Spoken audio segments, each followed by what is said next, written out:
pai te media en tu te teng na ve kun chi bai channel hun na subscribe sak leona support sak te tung le pathian tunga ki pa thu kun ge na hi tuna azazo ai gen ding a hi le Facebook Twitter Instagram le WhatsApp te IT rule sang ni le som ni le khatin bang chi banga su khayam chi gen ding a hi masai na yai rules pen amin banga chi en masading a hi amin pen a hi le the Information Technology Intermediary Guidelines and Digital Media Ethics Code Rules 2021 akichia yai rules pen mai ni som ni le guk sang ni le som ni le khata pat zat pat a hi yai rules in kwate su khaya mi chi le social media intermediaries le social media bana OTT over the top platform te sukha hi social media in news swa tu le current affairs swa tu teleng huam tel hi OTT na hi le i thei ma bangin OTT chi Netflix bang Amazon Prime G5 le dang te hi yai pen kwait kai nan wai om ding hiam chi le Information and Broadcasting Ministry Government of India kai nan wai om ding hi yai rules banga hiya bangchi banga hiya chi ending a hi yai rules in ama sapenina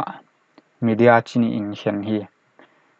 ama sapen social media intermediaries kichia akhat pena hi le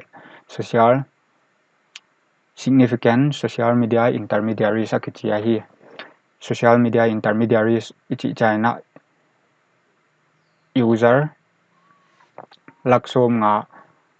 noi lam nei te hi significant social media intermediaries chi china laksom nga tunglam user nei te hun hi dingu hi ama sapenina significant social intermediaries ten yai rules thak to kisaina bang hi ding bang sep chwa ding ne hiam chi yen ma sading a hi significant social media intermediaries ten chief compliance officer appoint ngai dinga bana nodal contact officer appoint ngai dinga wai bana residence grievance officer appoint ngai dinga hi hai mi thum tenga hi le India mi a hi u ngai ding a hi hoi bana yai officer ten bang hi ding hiam mi chi le khatengin kha compliance report Government of India kyanga apya ko ngai dinga yai report a bangum ding hiam mi chi le complain a media a platform tung to na complain amu teu bangchi banga report bangchi banga solfa bangchi banga hi vai vengu hiam chi te report government kyanga apyak jelu ngai ding hi hoi bana ya boina lian pi tung yai dan apat boina lian pi tung saktu a hi le message akipat na thei sak ding government poimo sakchanga social media intermediaries ten a message a origin address thei ding chi a hiya yai pen social media intermediaries le government ki kala akikan to analian pen khatu on swaka yai thu jakina social media te banding chi thu te bang media to am to ma hun ki swa khian na jak hiai ja khong leng a hi message akipat na thei sak ding chi pen government in leng aponga jangloina apoimo ma te kya jan ding chi na sovereignty gamle nam ki pum khan nai ke le security to kisai ya mai ke le foreign gamdang to kisai ke le public order le rep thil kya zat ding in rep thil kya jang ding ai dan government in thei sang na bol ma le social media platform tam in nak takin ananang hi WhatsApp nyalin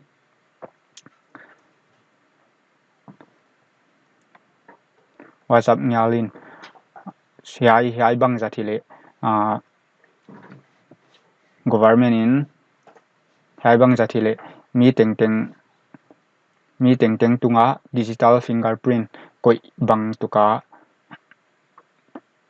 digital fingerprint koi ngai bang tuka hi chin WhatsApp in anagena hiain kha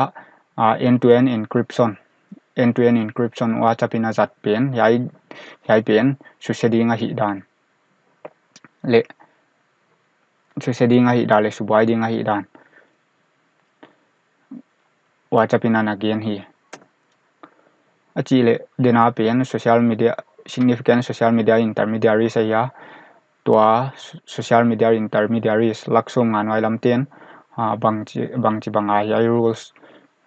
rules a hi ding nei theu hiam chi yan ding a hi masapenina grievance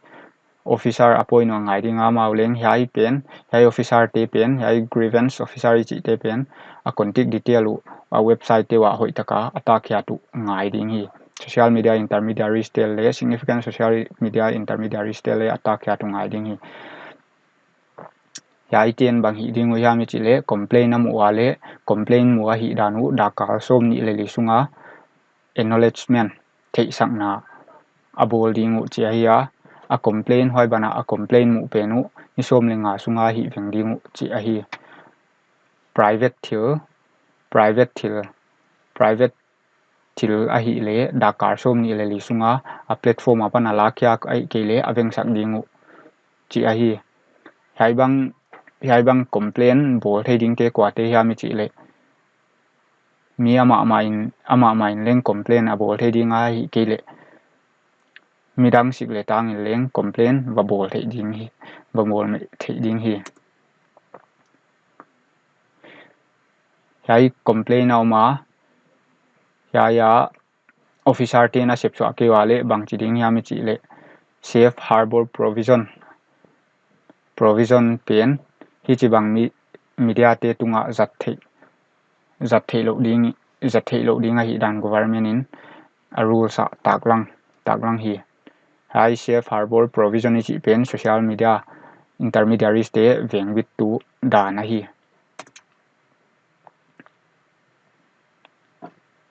government in social media intermediaries te kyanga thila swa pekma teu thupia kaum le akin pena social media intermediaries ten alakhya ku ngai ring chi leng order rules a gen hi abana gen ding hi le